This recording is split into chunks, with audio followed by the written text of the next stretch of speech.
All right, so got the Jeep back. Wanted to get out here and let it stretch its legs out a little bit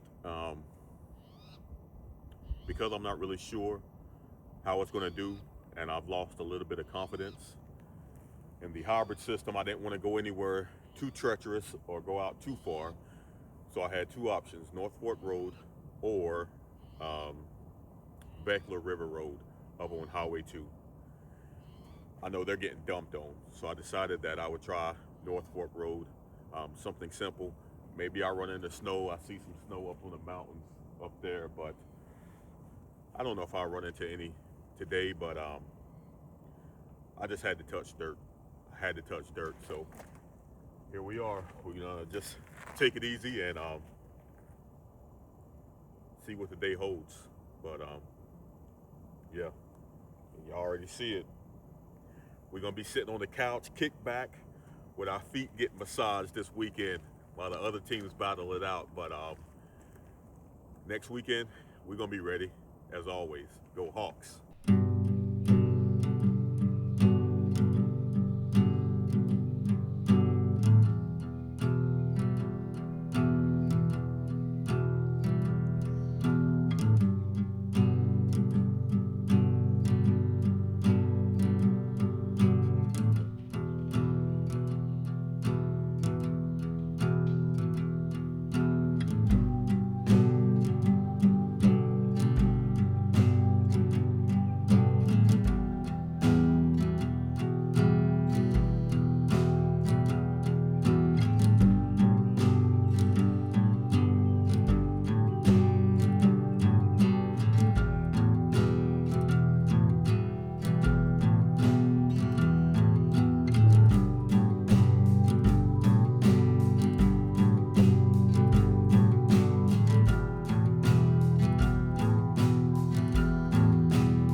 So I decided not to air it down.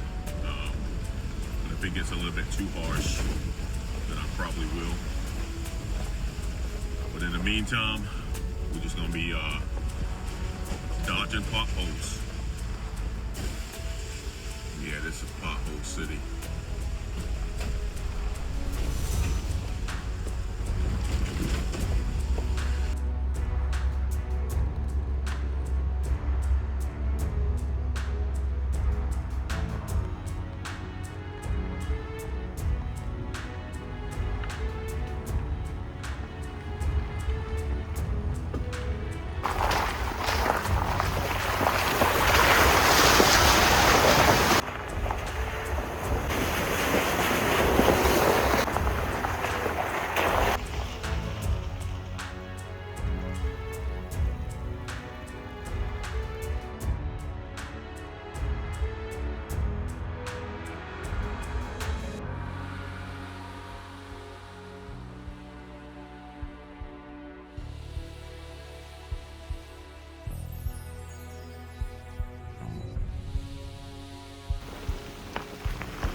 All I can say is it looks tough. It looks the part, but this thing is paper mache. I've had this Jeep back literally 2 days, 3 days, driven it less than 100 miles, came out just to get some dirt on the tires, and looky what we got here. Dun dun dun. Here we go again.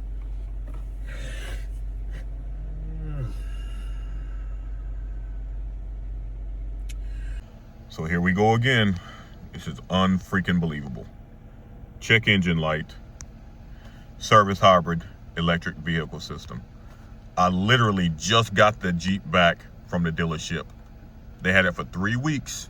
They changed out the hybrid, coolant heater motor, the wiring harness, said it was good to go. And this is why I said I'm thinking about getting something else. Because regardless if this is covered under the warranty or not, who wants to deal with this? No electric mode. I'm running back in gas mode once again. At this point, I don't know. Well, my adventures is over. Fingers crossed I can get home.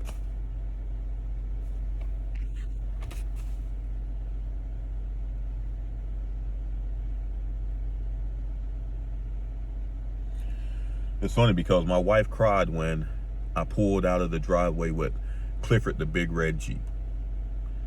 I had to have the Rubicon. Oh, and the 4xe prices had come down, so I'm just like, perfect. I can have electric hybrid and a Rubicon. Perfect. All right, y'all take Clifford, the big red Jeep. I would have been better off keeping the Wrangler Sport. Sometimes it's better just to keep it simple and stupid.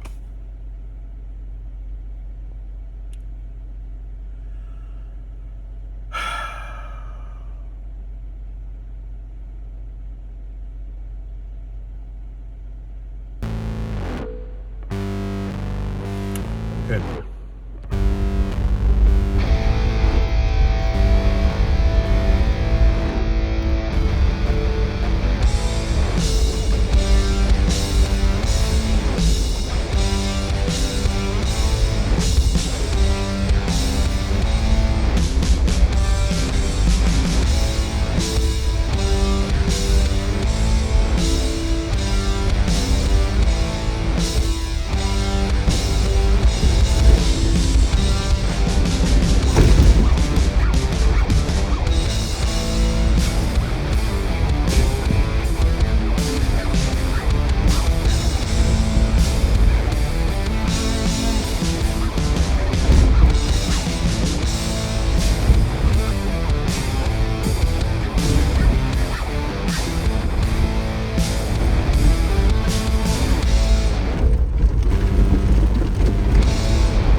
this quote unquote trailhead or the start of the Forest Service Road. And I'm gonna give Dwayne Lane a call and get on back home. So I did get in contact with Dwayne Lane up here in Everett, Washington, and they're the ones I bought the Jeep from and the last ones to service the Jeep. They did get back with me pretty quickly and asked me when I could bring it in. I told them I could be there within 30 minutes. They said, okay, we have a loaner set to the side for you. But honestly, they told me it's a 4xe loaner. I don't want it, but I'm hoping that they can just figure out what code it is, fix it real quick like that, and send me back home in mine. But if not, at least I'm gonna have something to get to and fro, back and forth.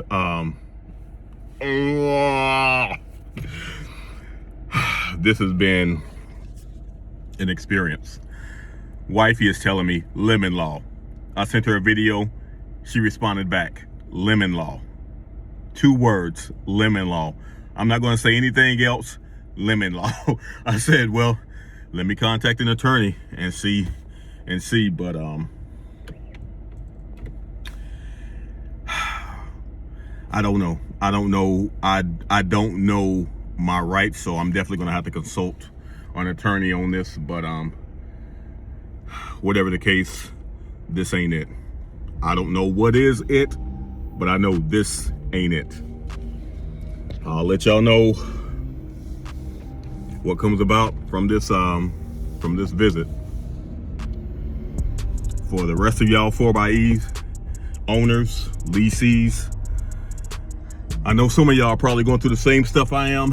I hope that it's a minority and not a majority of y'all. Because again, I love the Jeep. I love Jeep. I bought it for the reason for me to be able to go off-roading, and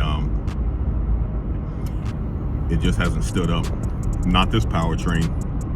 Not this powertrain. All right, deuces. So I got my Jeep dropped off at the dealership. They ran the codes, and it is not the coolant heater motor this time. It's another fault, which leads them to believe the battery needs to be replaced, which is not good, because the batteries are on back order because they are crap. I have no other way to say it but that. And I don't know if it's a 68C recall software update that recognized that my battery was failing or what. All I know is the battery's no good. The unfortunate thing, in addition to that, is they have to get approval from Jeep to replace the battery, which is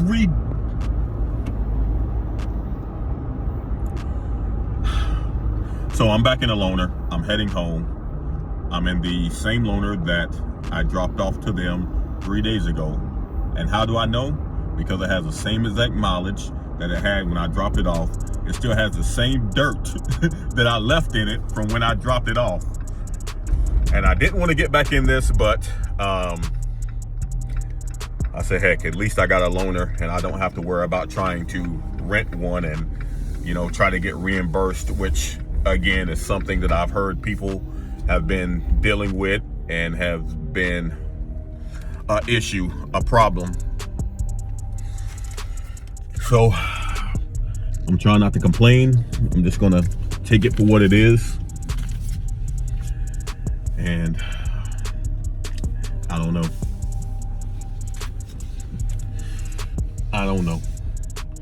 I'm not upset with Jeep, but their hybrid system is crap, and it shows. So the funny thing, once I take it over there to the dealership, He walks out, he's like, oh, did you go off-roading today? I'm like, yeah, I had the day off and I thought, here's my opportunity to get a little bit of dirt on the tires. I said, nothing extreme, just a little Forest Service road. So I ain't even make it 3 miles down the road before that thing went off. But I'm just like, it don't matter if I off-roaded and hit the Rubicon trail. That's what they're built for. Me off-roading has nothing to do with the situation that occurred. It's the system, not the driver.